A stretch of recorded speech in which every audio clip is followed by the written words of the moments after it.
Mas Adi, boleh dijelaskan secara singkat bagaimana sih kronologinya sampai Mas tahu? Waktu hari Senin sekitar jam 7.45 atau 46 pagi saya ditelepon tuh sama karyawan. Telepon karyawan saya, dia bilang store nih di showroom dibobol orang. Saya coba video call, saya lihat oh iya motor udah pada nggak ada, laptop nggak ada segala macam. Saya sebelum ke lokasi saya langsung lapor ke polsek. Saya ke polsek Cinere, saya buat laporan, langsung polisi datang ke TKP. Setelah semua diselidiki, wawancara ditanya-tanya polisi sekitar jam 10-an polisi balik.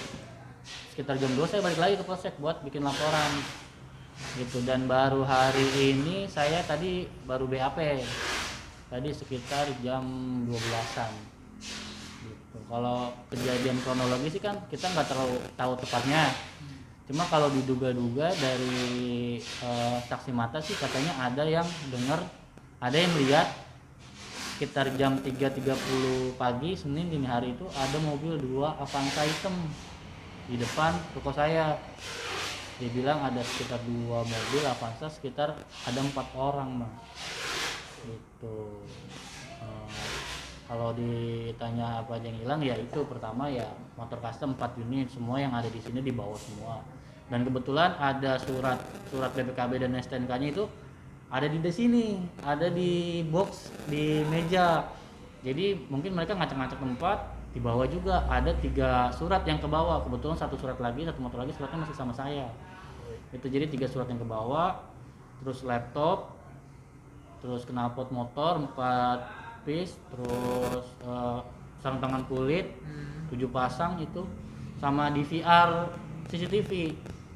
Jadi kita nggak bisa ngeliat CCTV karena DVR-nya di bawah gitu. Di HP juga nggak online. Karena apa? Karena saya udah tanya orang CCTV, kalau DVR-nya di offline-in, di HP nggak akan bisa buka. Walaupun udah ngerekam tapi nggak bisa buka. Berarti Jadi, 2 CCTV ini nggak aktif? CCTV aktif Mas, cuma ya mesinnya dibawa sama mereka.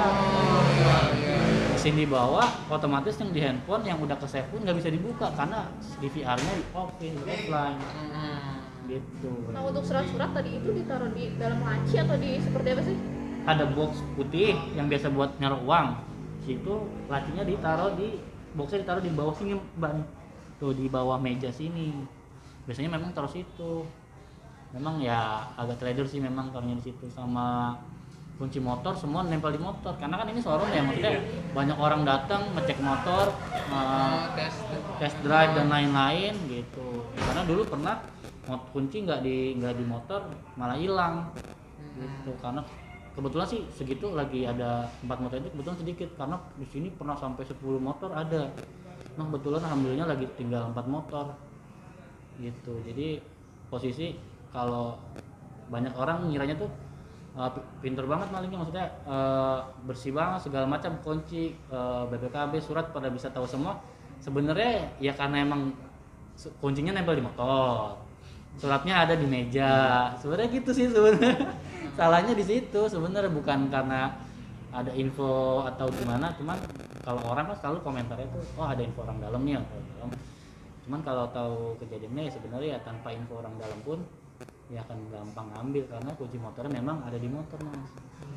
Untuk kerugian total berapa Bang? Kerugian kalau ditaksir sih ya sekitar 120 sampai 125 juta lah Mas. Antara motor 4, laptop 2, spare part knalpot, sama sarung tangan kulit, sama DVR-nya CCTV itu kurang lebih sekitar 120 sampai 125. Saat pembobolan ini Pak, ada yang rusak nggak bagian apanya? Yang rusak gembok Gembok 2, jadi gembok itu udah nggak fungsi. Jadi gembok dicolokin kunci aslinya udah nggak bisa, udah nggak fungsi. Kayaknya sih digetok Mas. Setelah kejadian Bang, ini rapi apa berantakan semua? Bener rapi? Kalau dibilang rapi ya nggak berantakan sih Mas, cuman kayak ada bekas plastik bensin kotor, terus ada tempat sampah di depan situ digeser ke pojok biar motor gampang lewat mungkin.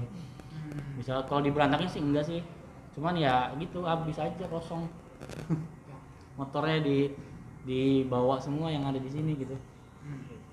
Kalau dari saksi kan ada tadi lihat jam 3 ya. Ah, Itu memang kata saksinya pernah tanya nggak atau itu dibawa di Kebetulan masuk kan motor it- atau di starter di bawah jalan? Kebetulan kan saksinya itu yang jagain ruko tetangga saya kan saya kenal namanya Om Ita.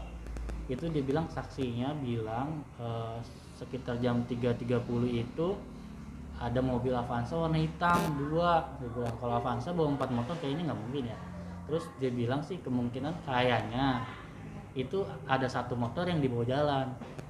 Jadi 3 dimasukin mobil. Mungkin ya kalau yang 2 bisa masuk Avanza karena kan 1 Honda Monkey kecil ya. Itu mungkin bisa masuk. Kalau yang 1 lagi mungkin 1 masuk. Nah mungkin 1 lagi nggak bisa masuk di bawah jalan. Kalau di bawah 4-4 jalan kan pasti mencurigakan ya. Kayak gitu sih. Oke, tapi tidak ada terdengar suara motor ya?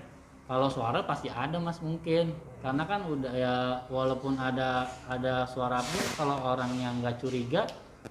Karena orang yang saksi bilang itu yang bobol orangnya santai banget, nggak ada hal-hal mencurigakan. Terus katanya buka gemboknya juga katanya rapi atau gimana pelan nggak.